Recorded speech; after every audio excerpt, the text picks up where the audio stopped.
नमस्कार, स्वागत है आप सभी का। आप देख रहे हैं इकॉनमी टुडे। दिन के 9:30 बज चुके हैं और ये वक्त होता है कारोबार जगत की तमाम खबरों को आप तक पहुंचाने का। हमारी पूरी टीम ये कोशिश करती है कि कारोबार जगत की जो बड़ी खबरें हैं वो बहुत ही आसान भाषा में आप तक पहुंचाई जाएं। मैं हूं अजय मिश्र। तो चलिए नजर डालते हैं आज की हमारी बिजनेस हेडलाइंस पर, जिन्हें हम कहते हैं टॉप लाइन्स। लोकसभा से पारित होने के बाद आज राज्यसभा में पेश किया जाएगा वित्त विधेयक 2025। लोकसभा में रेलवे संशोधन विधेयक 2024 पर राज्यसभा के संशोधनों पर भी होगा विचार। कोयला खदान नीलामी के 12वें चरण की शुरुआत आज से। कुल 25 कोयला खदानों की होगी पेशकश। 2 लिग्नाइट खदानें भी इसमें शामिल। अमेरिकी राष्ट्रपति ट्रंप ने ऑटो आयात पर भारी टैरिफ लगाने का किया ऐलान। अमेरिका के बाहर बनी सभी कार्स पर अब लगेगा 25% का टैरिफ। और आज भारतीय शेयर बाजार में नजर आई तेजी। शुरुआती कारोबार में सेंसेक्स 82 अंक की बढ़त के साथ 77,370 के पार। निफ्टी 3 अंक चढ़ा। फ्लैट कारोबार के साथ 23,490 से शुरुआत।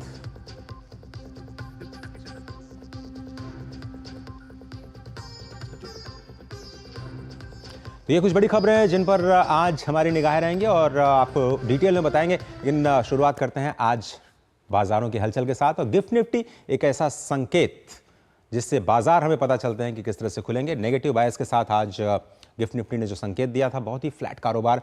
23,485 का स्तर आज के गिफ्ट निफ्टी में आज दिखाई दिया। आपको याद होगा कि एसजीएक्स निफ्टी पहले सिंगापुर में हुआ करता था, अब ये भारत के अहमदाबाद गिफ्ट सिटी से ये आंकड़े मिलते हैं। आगे चलते हैं, देखते हैं आपको भी आज सेंसेक्स और निफ्टी किस तरह से आज ओपनिंग करते हुए दिखाई दे। 82 अंक ऊपर 77,370 का स्तर दिखा सेंसेक्स का। और ये कमोबेश कहा जाए तो फ्लैट कारोबार की शुरुआत आज निफ्टी से देखने को मिली। निफ्टी 50 की जो ओपनिंग बिल है वो बिल्कुल फ्लैट नजर आई और करीब 3 अंक ऊपर 23,489-90 का जो स्तर है आज निफ्टी में दिखाई दिया। वजह यह है कि ये लगातार आर्थिक समीक्षा में जो पेश की गई है फरवरी महीने की, ये कहा गया है कि 3 सालों तक लगातार जो भारतीय शेयर बाजारों ने बेहतरीन रिटर्न दिया, अब थोड़ा सा प्रॉफिट बुकिंग देखी जा रही है। इसलिए बाजार आपको थोड़ा सा साइडवेज मूवमेंट करते हुए नजर आ रहे हैं, एक दायरे में कारोबार करते हुए नजर आ रहे हैं, क्योंकि लोग पैसा निकाल रहे हैं। चलिए और कुछ बड़ी खबरों पर निगाह डालते हैं। लोकसभा से पारित होने के बाद राज्यसभा में वित्त विधेयक को पेश किया जाएगा। लोकसभा में आज रेलवे संशोधन विधेयक 2024 पर भी विचार किया जाएगा। तो लोकसभा से पारित हो गया है वित्त विधेयक और बुधवार को बैंकिंग विधियां संशोधन विधेयक भी राज्यसभा से पारित हुआ। बैंकिंग क्षेत्र में सुधार के विभिन्न प्रावधान किए गए हैं। अब बैंक खाता धारक अपने खाते के लिए 4 लोगों को नॉमिनी बना पाएंगे। राज्यसभा ने वित्त मंत्री निर्मला सीतारमण द्वारा चर्चा का जवाब दिए जाने के बाद इस विधेयक को ध्वनिमत से मंजूरी दे दी। इसके साथ ही सदन ने विपक्ष द्वारा पेश संशोधनों को खारिज कर दिया और सरकार द्वारा पेश संशोधनों को स्वीकार कर लिया गया है। बैंकिंग रेगुलेशन में अमेंडमेंट। और केंद्रीय वित्त मंत्री निर्मला सीतारमण ने लोकसभा में बताया कि वर्ष 2014 से अब तक पीएसयू बैंक्स ने अलग अलग सेक्टर्स में 3,94,000 लोगों को नौकरियां दी हैं। केंद्रीय मंत्री ने कहा कि इस दौरान देश के सबसे बड़े बैंक एसबीआई ने 94,000 नौकरियां दी। वित्त मंत्री ने बताया कि देश के बैंकिंग सेक्टर में सेवा देने वाले विभिन्न बैंकों ने 3.94 लाख रोजगार का सृजन किया है। We have created 3.94 lakh of jobs since 2014. 3.94 only in public sector banks. And they are of different cadres and different levels. State Bank of India alone has created 94,000 jobs. 41,000 jobs by Bank of Baroda. 36,000 jobs by Bank of India. 7,000 jobs by Bank of Maharashtra. 54,000 jobs by Canara Bank. I'm rounding off the numbers. 15,000 by Central Bank of India, 21,000 by Indian Bank, 7,000 by Indian Overseas Bank, 55,000 by Punjab National Bank, 8,000 by Punjab and Sindh Bank, 13,000 by UCO Bank, and Union Bank of India has created 38,000. I've rounded up the figures, but it is 3.94 lakh jobs since 2014. और अब वो बड़ी खबर जो इस वक्त हर अखबार की सुर्खियां बना हुआ है। अमेरिका के राष्ट्रपति डोनाल्ड ट्रंप ने ऑटो आयात पर भारी टैरिफ लगाने का ऐलान कर दिया है। ट्रंप ने व्हाइट हाउस में कहा कि अमेरिका के बाहर बनी सभी कार्स पर अब 25% का टैरिफ लगाया जाएगा, लेकिन अगर उस कार को अमेरिका में बनाया जाएगा तो उस पर कोई टैरिफ नहीं लगेगा। यानी वो चाहते हैं कि अमेरिका में ही मैन्युफैक्चरिंग को बढ़ावा दिया जाए। ये टैरिफ 2 अप्रैल से लागू होगा और विदेश में बनी कारों और हल्के ट्रक्स पर ये असर डालेगा। मौजूदा टैरिफ के अलावा ये अतिरिक्त टैरिफ लगाया गया है। $100 बिलियन उम्मीद की जा रही है इससे एक विंडफॉल टैक्स के तौर पर अमेरिका को मिलेंगे। उन्होंने ये भी कहा कि इस कदम से अमेरिकी आर्थिक वृद्धि को बढ़ावा मिलेगा। ट्रंप के इस कदम से बाजार में उतार चढ़ाव, निवेशकों और कॉर्पोरेट दिग्गजों और उपभोक्ताओं में चिंता बढ़ी है। ट्रंप के ऐलान से पहले वॉल स्ट्रीट में गिरावट आई, जहां टेक सेक्टर पर केंद्रित नैस्डैक 2% नीचे गया। ऑटो सेक्टर के कई शेयर्स में गिरावट दर्ज हुई। ऑटोमोटिव रिसर्च सेंटर के अनुसार टैरिफ से उपभोक्ताओं के लिए कारों की लागत हजारों डॉलर बढ़ सकती है, जिससे नए वाहनों की बिक्री प्रभावित होगी। नौकरियों पर नकारात्मक असर होगा, क्योंकि अमेरिकी ऑटोमोटिव उद्योग आयातित भागों पर, जो ऑटो कंपोनेंट्स हैं, उस पर बहुत ज़्यादा निर्भर करता है। इसके अलावा इस फैसले से जापान, दक्षिण कोरिया, कनाडा, मैक्सिको और जर्मनी जैसे जो करीबी सहयोगी हैं, उनके साथ अमेरिका के जो संबंध हैं, ट्रेड रिलेशंस हैं, वो प्रभावित हो सकते हैं।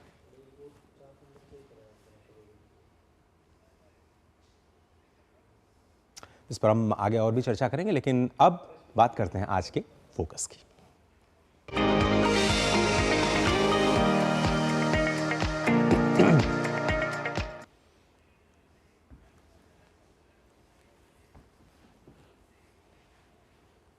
और आज के फोकस में बात करेंगे फरवरी माह की आर्थिक समीक्षा की। आर्थिक समीक्षा में कहा गया है कि वैश्विक स्तर पर जो अनिश्चितताएं हैं, ट्रेड पॉलिसी को लेकर के जो पशोपेश दिखाई दे रही है, वित्तीय बाजार में जो उठापटक चल रही है, वो पूरी दुनिया और भारत के लिए चिंता का विषय है, जिस पर हम चर्चा करेंगे। लेकिन भारत में कमोडिटी बाजार में कीमतों में कमी आई है।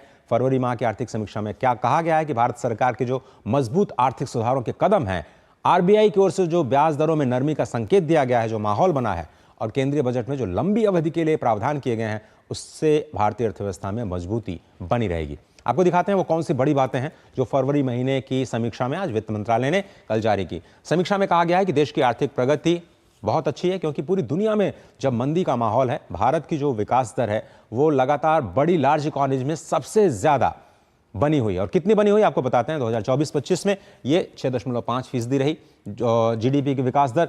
ये जितनी बड़ी इकोनॉमी है उस पर सबसे ज्यादा है। तो सबसे तेज रफ्तार अर्थव्यवस्था का जो तमगा है अब भी भारत के ही पास है। आईएमएफ ने इसको कहा है दुनिया में सबसे तेज रफ्तार अर्थव्यवस्था भारत बना हुआ, और ये बना रहेगा। फरवरी 2025 में रिटेल महंगाई दर, जो कि हमारे और आपके लिए काफी इंपॉर्टेंट है, 4.3% से नीचे आई और 3.6% रही। आपको याद होगा कि 4 से 6% का कंफर्ट लेवल होता है आरबीआई का, लेकिन अब वो इससे नीचे है। वो आम आदमी के लिए बहुत ही अच्छी खबर है, इसलिए हमने इसको हाईलाइट किया आपके लिए। कृषि मंत्रालय ये कह रहा है कि जो उत्पादन के आंकड़े हैं, यानी जो खाद्यान्न के उत्पादन के, खाद्यान्न नहीं, माफ कीजिएगा, खाद्यान्न है, उसके उत्पादन के आंकड़े जो हैं वो उत्साहजनक हैं। रबी और खरीफ दोनों ही जो फसलों के आंकड़े आ रहे हैं वो बेहतर आ रहे हैं, और खाद्य पदार्थों की जो महंगाई दर है इसकी वजह से कम रहेगी। यानी जो सप्लाई साइड कंस्ट्रेंट्स हैं उसकी वजह से जो दबाव बना था फूड इन्फ्लेशन पे, वो नहीं रहेगा, ऐसा माना जा रहा है। रबी और खरीफ दोनों ही फसलों के उत्पादन में बढ़ोतरी देखने को मिलेगी। और मासिक आर्थिक समीक्षा में एक और अच्छी तस्वीर है, वो है रोजगार को लेकर। तो आर्थिक स्थिति बहुत ही मजबूत, महंगाई दर में कमी और बेरोजगारी की जो स्थिति है उसमें भी सुधार होता हुआ दिखाई दे रहा है। ये आंकड़े दिखाते हैं, और आंकड़े ये दिखाते हैं कि जो वर्ष 2024 में जो महंगाई की, जो बेरोजगारी की दर थी वो 6.5% थी, जो 2025 में यानी इस साल की जो तीसरी तिमाही है उसमें घट करके 6.4% पर आ गई है। और ये आंकड़े जो लेबर मिनिस्ट्री द्वारा जारी किए जाते हैं उसके आधार पर वित्त मंत्रालय ने ये आंकड़े जारी किए हैं। तो ये अर्थव्यवस्था की तस्वीर है, स्टेट ऑफ द इकोनॉमी किस ओर जा रही है, और जो पूरी दुनिया में अनिश्चितता चल रही है उसका असर भारत पर कितना पड़ेगा। एक छोटा सा ब्रेक लेते हैं, ब्रेक के उस पार चर्चा इसी पर। आज का हमारा focus state of the economy.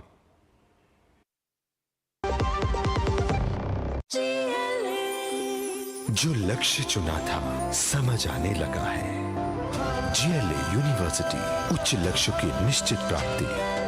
जब धरती चीर कर निकलता है लोहे का पत्थर और मिलता है मोंगिया के जोश से, फिर तपता है, पिघलता है और बनता है फौलाद। अब होता है सरिया सारी खूबियों के साथ। मोंगिया स्टील, मजबूत देश का मजबूत सरिया। बाजार एक क्रांतिकारी ऑनलाइन बाजार जो वैश्विक मनोरंजन के क्षेत्र में पेशेवरों, कारोबारियों और रचनाकारों को जोड़ने के लिए ही डिजाइन किया गया है। ये एक होलिस्टिक बाजार है जहाँ सबको मौका मिलेगा, हर की क्रिएटिविटी को मौका मिलेगा। छोटे शहरों की कहानियाँ बिल्कुल लोगों को सबसे ज्यादा पसंद आती है। इंडिया में इतनी टैलेंट है कि ये वर्ल्ड ओवर ये पूरी ग्लोबल मार्केट को कैप्चर कर सकती है। तो मेरे को तो इसमें पॉसिबिलिटीज एकदम एंडलेस लगती हैं। Fantastic opportunity for filmmakers, not just filmmakers, people like us who are presenters, who are producers, buy content at the Waves Bazaar.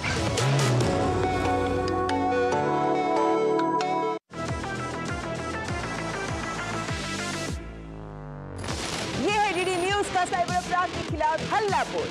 Digital arrest, sextortion, financial frauds, cyber bullying, तमाम मुद्दों पर आपको जागरूक करते हुए आपको रख रहा है इन साइबर अपराधियों से एक कदम आगे। देखिए मेरे साथ साइबर अलर्ट हर शनिवार रात 9 बजे सिर्फ डीडी न्यूज पर। कश्मीर से कन्याकुमारी तक, कच्छ से कामाख्या तक, राज्यों की राजधानियों से प्रदेशों के कोने कोने तक, होगी हर राज्य के हर हिस्से की पूरी खबर। देखिए भारत एट 7 खबर राज्यों की डीडी न्यूज पर। झूठ से भी खतरनाक होता है अधूरा सच, और वैसे ही खतरनाक होती है अधूरी खबर, क्योंकि हर खबर के साथ जुड़ा होता है उसका इतिहास, वर्तमान और भविष्य। देखिए हर बड़ी खबर जिसमें होगा तथ्य, तर्क और सबूत। देखिए पूरा सच प्रखर श्रीवास्तव के साथ सोमवार से शुक्रवार शाम 7:30 बजे सिर्फ डीडी न्यूज पर। स्वागत है आप सभी का। आप देख रहे हैं इकोनॉमी टुडे और आज के हमारे बहुत ही खास मेहमान हैं डॉक्टर चरण सिंह, जो कि सीनियर इकोनॉमिस्ट हैं और सीईओ हैं इग्रो फाउंडेशन के। आरबीआई के साथ काम कर चुके हैं। बैंकिंग व्यवस्था खासतौर पर इकोनॉमी पर आपकी बहुत ही पैनी निगाह रहती है। डॉक्टर साहब बहुत धन्यवाद और स्वागत है आपका इकोनॉमी टुडे में। तो मेरा पहला सवाल आपसे यही है, जो पूरी दुनिया इस वक्त ये समझना चाह रही होगी कि ये ट्रम्प साहब चाहते क्या हैं। टैरिफ वॉर का पहला ऐलान तो हो गया, 2 अप्रैल को 25% का टैरिफ लगा दिया उन्होंने, ऑटोमोबाइल से शुरुआत की है। इसका असर भारत पे, पूरी दुनिया पे किस तरह से देखते हैं, और यूएस इकोनॉमी पे भी, क्योंकि यूएस इकोनॉमी माना जाता है कि ड्राइव करती है पूरी दुनिया की इकोनॉमी से। आपने ठीक कहा कि टैरिफ वॉर तो शुरू हो गई है, पर आप अगर ट्रम्प 1 भी देखेंगे तो ट्रम्प 1 में भी टैरिफ वॉर का काफी जोर था। पर उसमें भी क्या हुआ, कुछ देर के बाद जब ये सारा टैरिफ वॉर शुरू हुआ और उसका रिपरकशंस होने शुरू हुए, आपने देखा कि फिर आखिर में आके चाइना के साथ खास करके वो सेटल हो गया। और फिर उन्होंने, चाइना ने कहा हम एग्रीकल्चर इंपोर्ट्स परमिट करेंगे, अमेरिका ने भी कहा ठीक है, तो समझौता टाइप हो गया। इस टाइम पे भी उसी किस्म की ट्रम्प 1 की नीति कंटिन्यू कर रही है और ट्रम्प काफी एग्रेसिव चलते हैं इस चीज पे। और make in America, America comes first, America to be made great again, वो सारे नारे लेके वो चलते हैं। पर क्योंकि दुनिया में ग्लोबल इंटीग्रेशन इतना ज्यादा हो गया है, एक दूसरे के ऊपर निर्भरता बहुत बढ़ गई है, ग्लोबल वैल्यू चेन्स अभी सिर्फ 1 या 2 देशों से नहीं, काफी देशों से कनेक्टेड होती हैं। इसलिए ये टैरिफ वॉर अमेरिका के लिए ही महंगी पड़ेगी। अभी जहां तक हमारे देश का सवाल है, डायरेक्टली हम क्योंकि अमेरिका के टॉप एक्सपोर्टर्स या इंपोर्टर्स में नहीं आते, हमारे देश में हम माने जाते हैं, पर अगर अमेरिका के top importers and top exporters आप लेंगे तो उनमें हम नहीं हैं। इसलिए हमारे पे उस टैरिफ वॉर का डायरेक्टली इतना इम्पैक्ट नहीं होने वाला है। तो उस एंगल से अगर देखा जाए तो हम लोग थोड़े सेफ हैं। इसके अलावा सरकार ने खुद बड़ी देर से सोच ही रहे थे कि हम लोगों ने अपने इंपोर्ट ड्यूटीज, एक्सपोर्ट ड्यूटीज को थोड़ा एडजस्ट करना है, वो करना तो शुरू कर ही दिया है। तो हम लोगों की competitiveness, global competitiveness, of course उसमें कोई ज्यादा असर नहीं पड़ने वाला है। सेकेंड राउंड, थर्ड राउंड, जहां पर हम ग्लोबल सप्लाई चेन्स में कनेक्टेड हैं, उस टाइम पे जब ऑटोमोबाइल्स वगैरह पे असर आएगा तो हमारे पे भी कुछ असर आ सकता है। तो इस टाइम पे मैं यूं समझता हूं कि एग्रेसिव पोस्चरिंग जो प्रेसिडेंट ट्रम्प कर रहे हैं, उनका वो पुरानी आदत रही है। उन्होंने ट्रम्प 1 में भी यही किया था।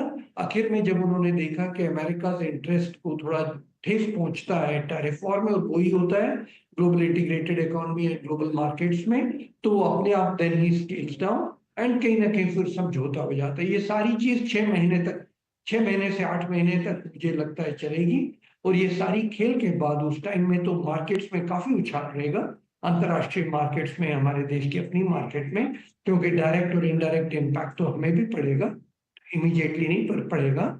उसलिए वो जो इंटरनेशनल मार्केट्स का इम्पैक्ट है 6 से 8 महीने तक मुझे लगता है थोड़ा वॉलेटाइल रहेगा, उसके बाद ये सब नॉर्मल।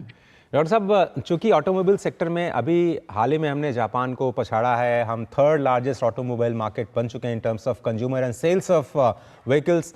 पूरी दुनिया के जब डिमांड में कमी आएगी, जापान, जर्मनी जैसे बड़े देश जो कि एक्सपोर्ट करते हैं यूएस को, अब उनके डिमांड में कमी आएगी, तो हो सकता है भारत के ऑटोमोबाइल सेक्टर को कॉम्पिटिटिव एडवांटेज भी मिले। हालांकि उसके लिए थोड़ा सा हमें वेट एंड वॉच करना पड़ेगा। अब हम आते हैं आर्थिक समीक्षा पर। फरवरी महीने में जो भारत की तस्वीर वित्त मंत्रालय के आंकड़ों में हमें दिखाई दे रही है, बहुत ही ज़बरदस्त है।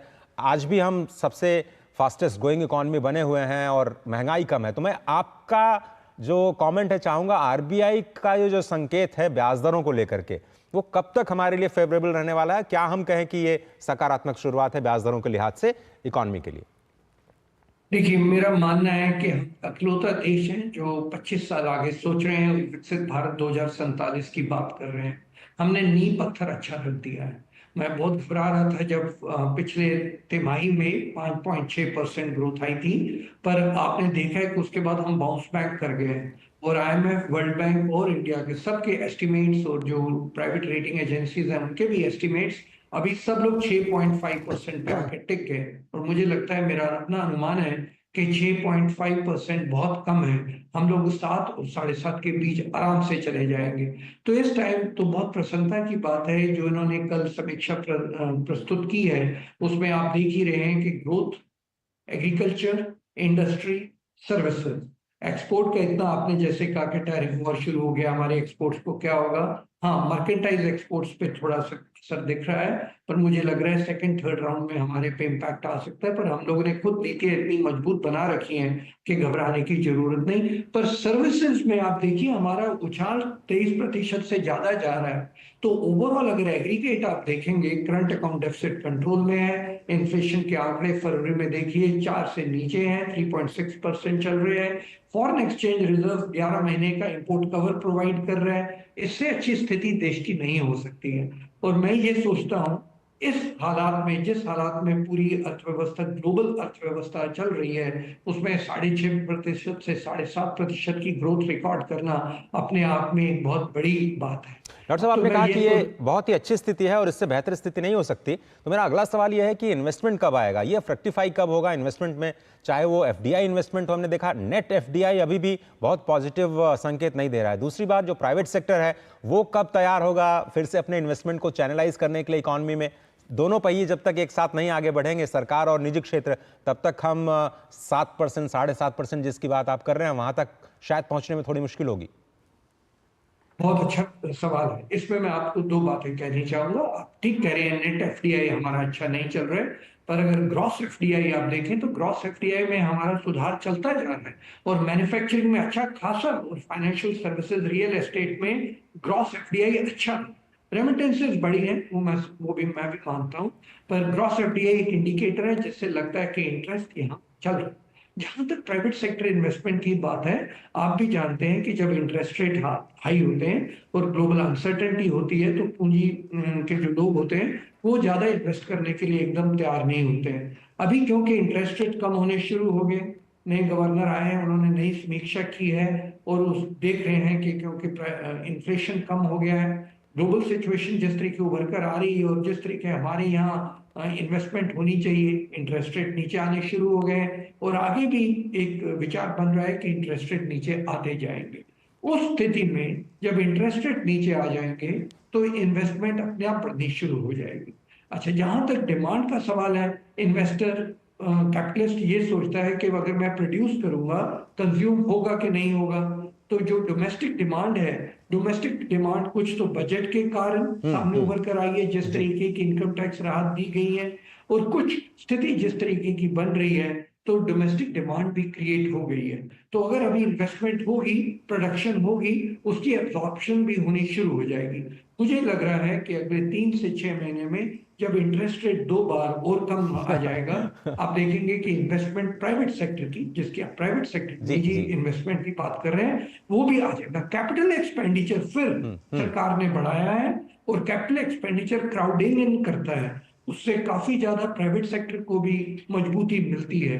तो इसलिए वो सारी चीजें, ये तीनों परिस्थितियां इस तरीके बन रही हैं कि 6 महीने तक आप देखेंगे कि इन्वेस्टमेंट प्राइवेट सेक्टर की फिर आनी शुरू हो जाएगी, इंटरेस्ट रेट के कम होने से और कैपिटल एक्सपेंडिचर के बढ़ने से। डॉक्टर साहब, बहुत अच्छे तरीके से आपने बताया कि वो कौन से फैक्टर्स हैं जिसकी वजह से इन्वेस्टमेंट आएगा। हमें भी उम्मीद है कि ये जो निवेश का पहिया है वो दोनों एक साथ चले, कैपिटल एक्सपेंडिचर के साथ साथ जो प्राइवेट इन्वेस्टमेंट है वो भी बढ़े। आपका बहुत बहुत धन्यवाद वक्त निकालने के लिए, इकोनॉमी टुडे में इस एनालिसिस के लिए शामिल होने के लिए।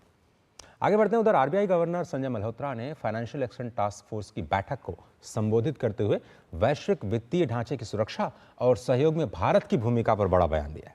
आरबीआई गवर्नर ने कहा कि भारत ऐसी वैश्विक व्यवस्था में विश्वास रखता है जो न केवल मनी लॉन्ड्रिंग और आतंकवाद के वित्त पोषण को विफल बनाए, बल्कि वित्तीय समावेशन का भी समर्थन करे और इनोवेशन को बढ़ावा दे। ये इंपॉर्टेंट है। आर्थिक जो विकास को भी सुविधाजनक बनाने की अपील उन्होंने की है कि हमारे जो रेगुलेशंस होने चाहिए वो कम से कम ग्रोथ पर असर नहीं डालने चाहिए। एक ऐसे विश्वसनीय कानून की जरूरत है जो केवल गैर कानूनी गतिविधियों पर लगाम लगाए। रेगुलेशन ऐसे हों जो ईमानदार लोगों को चोट न पहुंचाएं। भारत ने अपने व्यक्तिगत डिजिटल डेटा संरक्षण कानून बनाया है और उसमें उन्होंने सहयोग मांगा है और लोगों से इनपुट्स मांगे हैं कि कैसे बेहतर हम उसको अपना सकते हैं अपने देश में। और फाइनेंशियल सिस्टम्स में जो नए रुझान हैं, नए ट्रेंड्स हैं, उनके मुताबिक जो टेक्निकल टूल्स हैं उसमें भी काम करने की ज़रूरत है। FATF रूल 16 एक बहुत इंपॉर्टेंट रूल है जिस पर लगातार चर्चा हो रही है। ट्रैवल रूल जिसे कहा जाता है, जिसमें क्रॉस बॉर्डर पेमेंट्स शामिल हैं, उनको कैसे हम स्मूदन करें, कैसे हम सुरक्षित रखें, कैसे और ज़्यादा सस्ता बनाया जाए, कॉस्ट ऑफ कंप्लायंस कैसे कम हो, उसके लिए जो FATF के जो मेंबर्स हैं वो बैठक कर रहे हैं। मुंबई में बैठक आज भी जारी रहेगी। बहुत इंपॉर्टेंट बैठक है इस लिहाज से क्योंकि एंटी मनी लॉन्ड्रिंग और एंटी काउंटर जो टेररिस्ट फंडिंग होती है उसके खिलाफ भारत एक बहुत ही सुरक्षित देश के तौर पर इस नई रिपोर्ट में शामिल हुआ है। और भी कुछ अच्छी खबरें, आगे बढ़ते हैं। भारत इस समय दुनिया का दूसरा सबसे बड़ा मोबाइल फोन निर्माता देश बन गया है। 2026 तक $300 बिलियन के इलेक्ट्रॉनिक्स उत्पादन का लक्ष्य हासिल करने की दिशा में हम आगे बढ़ रहे हैं। 14-15 में हम बात करें, केवल 26% मोबाइल ही पूरी दुनिया के भारत में बनाए जाते थे। दिसंबर 2024 में आंकड़ा बढ़ करके 99.2% हो गया है। 2014 में भारत में सिर्फ 2 मोबाइल कंपनियां थीं जो कि बनाती थीं और अब इनकी संख्या 300 से ज़्यादा है। भारत से मोबाइल फ़ोन का निर्यात 2014-15 में 26% मोबाइल फ़ोन स्थानीय रूप से बनाया गया, यानी लोकल प्रोडक्शन हुआ। लेकिन अब ये लोकलाइजेशन बढ़ गया है और दिसंबर 2025 तक अब 99.2% मोबाइल फ़ोन अब स्थानीय रूप से ही बन रहे हैं, यानी लोकल प्रोडक्शन शुरू हो गया है। 2024 में मोबाइल फ़ोन की जो मैन्युफैक्चरिंग वैल्यू थी 4,22,000 करोड़ रुपए थी और इसमें एक्सपोर्ट्स की भी वैल्यू काफ़ी बढ़ी है। 2014 में केवल 2 कंपनियां थीं जो कि मैन्युफैक्चरिंग यूनिट के तौर पर काम कर रही थी मोबाइल बनाने की, और एक बड़ी उछाल PLI के बाद देखा गया 300 से भी ज़्यादा कंपनियां मोबाइल मैन्युफैक्चरिंग यूनिट्स के तौर पर पूरी दुनिया के लिए मोबाइल प्रोडक्शन का काम कर रही है। इसमें भारत को काफ़ी कॉम्पिटिटिव एडवांटेज है। 2014-15 के मुकाबले मोबाइल फ़ोन के निर्यात में 77 गुना की वृद्धि देखी गई। और उसी से जुड़ा है सेमीकंडक्टर का इकोसिस्टम, जिसमें हमने सेमिकॉन मिशन बनाया है और सेमीकंडक्टर इकोसिस्टम ने भी महत्वपूर्ण गति प्राप्त की है, जिसमें 5 ऐतिहासिक परियोजनाओं को मंजूरी मिली है।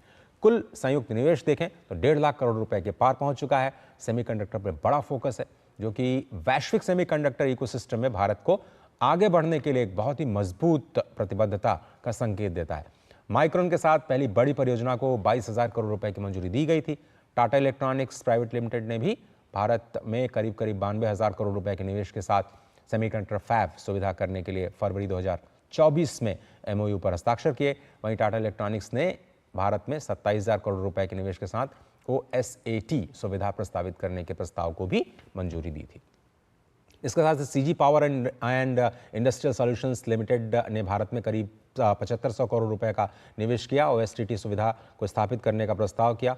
केनेस टेक्नोलॉजी इंडिया ने भी आउटसोर्स सेमीकंडक्टर असेंबली और टेस्टिंग फैसिलिटी को मंजूरी दी है। तो कुल मिलाकर के जो ये सेमीकॉन मिशन है उसको भी काफ़ी अहमियत आगे चलते हुए दिखाई दे रही है। और चलते चलते आपको छोड़े जाते हैं कारोबार जगत की दूसरी बड़ी खबरों के साथ, लेकिन आप बने रहिए डीडी न्यूज़ के साथ। खबरों का सिलसिला लगातार जारी है। पूरी टीम को दीजिए इजाजत। नमस्कार। केंद्र सरकार जल्द एक ऐप आधारित सहकारी टैक्सी सेवा शुरू करने की तैयारी कर रही है। इसके तहत ओला और उबर जैसी 2 पहिया और 4 पहिया टैक्सी संचालित होंगी। केंद्रीय सहकारिता मंत्री अमित शाह ने ये जानकारी दी। केंद्र सरकार आज वाणिज्यिक कोयला खदान नीलामी के 12वें चरण की शुरुआत करने जा रही है। इस नीलामी के तहत कुल 25 कोयला खदानों की पेशकश की जाएगी। इनमें 2 लिग्नाइट खदानें भी शामिल हैं। कॉर्पोरेट कार्य मंत्रालय प्रधानमंत्री इंटर्नशिप योजना के लिए आज कैंडिडेट ओपन हाउस की मेजबानी करेगा। इस ओपन हाउस में शामिल उद्योग विशेषज्ञ आवेदकों के प्रश्नों का उसी वक्त उत्तर देंगे। भीम 3.0 से अब इंटरनेट की स्पीड स्लो होने पर भी बिना रुकावट के पेमेंट कर पाएंगे। 15 भारतीय भाषाओं सहित 20 लैंग्वेज में ऑप्शन भी मिलेगा। केंद्र सरकार ने 1 अप्रैल से सभी राज्यों और केंद्र शासित प्रदेशों के व्यापारियों, थोक विक्रेताओं और खुदरा विक्रेताओं के लिए गेहूं के स्टॉक की साप्ताहिक रिपोर्टिंग अनिवार्य कर दी है। इससे खाद्य सुरक्षा के प्रबंधन और बाजार में कालाबाजारी को रोकने में मदद मिलेगी।